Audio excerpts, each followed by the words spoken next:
So this is my video to show off my homemade snowplow for my Massey 12 horse. I did my best to replicate how they originally made it way back in the day.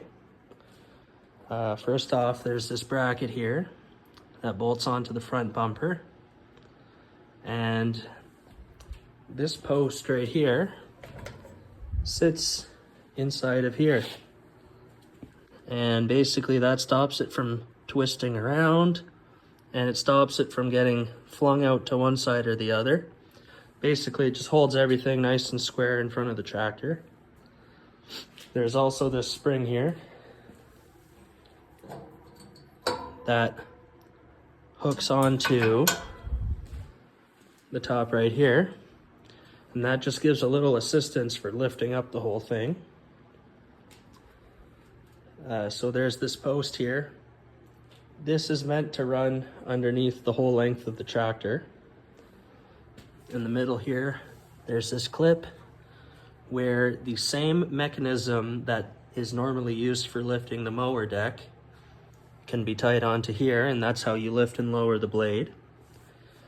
Now, originally, at the rear of the tractor, the way they sold it back in the day was a U bracket, and then the post would come back here and a pin would go through, which would be the hinge basically. But I had a bit of a different idea. I thought, why don't I just take my ball hitch, flip it upside down, and then I'll take a trailer hitch and have that set up upside down on the back of the post that runs beneath the tractor. And basically that way it's a quick disconnect. Don't need any tools. And what I'm thinking of doing, and I don't know if it exists, but hopefully I find it, I'm hoping to find another ball hitch that, instead of having the male threads, I'm hoping to find one with female or internal threads. And instead of having this nut here, I'll just screw a second ball onto there, and I'll have the top and bottom ball stay in place year round, instead of having to flip this around when I switch between my plow in the winter and my trailer in the summer. I can just have them both there all the time. So I'll get it installed real quick, and I'll do another segment of the video with a quick demonstration. So there you have it all installed. The post sits inside of here, spring assist for lifting.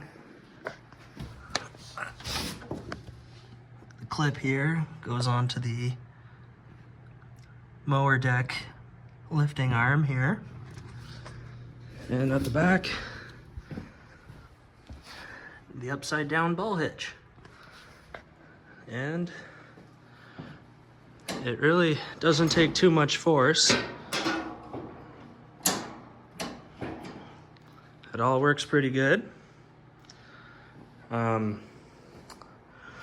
What I did here to get a good fit inside of here is what I did.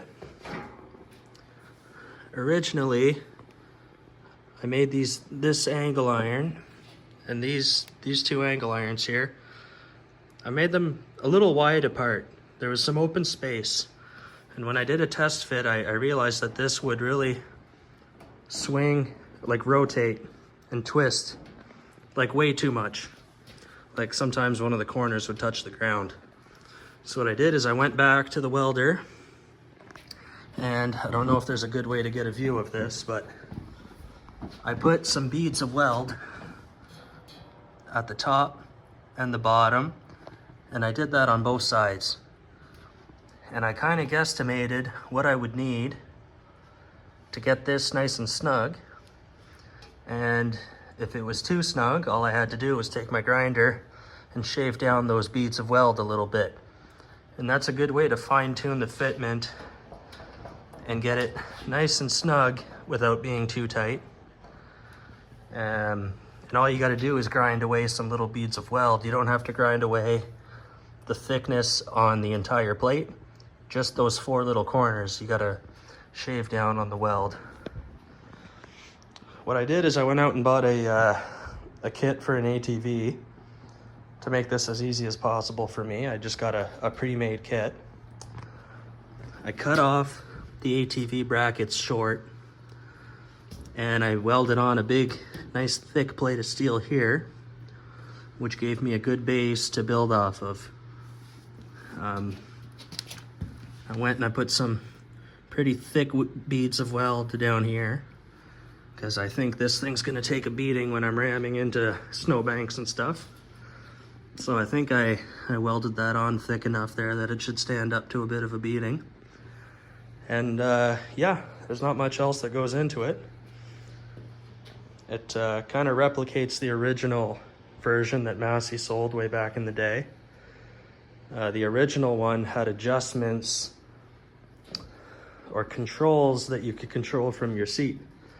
Basically, there was an arm that came out here and you could push it in and then move forwards and back to adjust your angle on the blade. I'm not that good of a fabricator, so I'm just going to be using the adjustments that came with the ATV kit. Just means I'm going to have to get on and off the tractor a bunch, but I don't mind.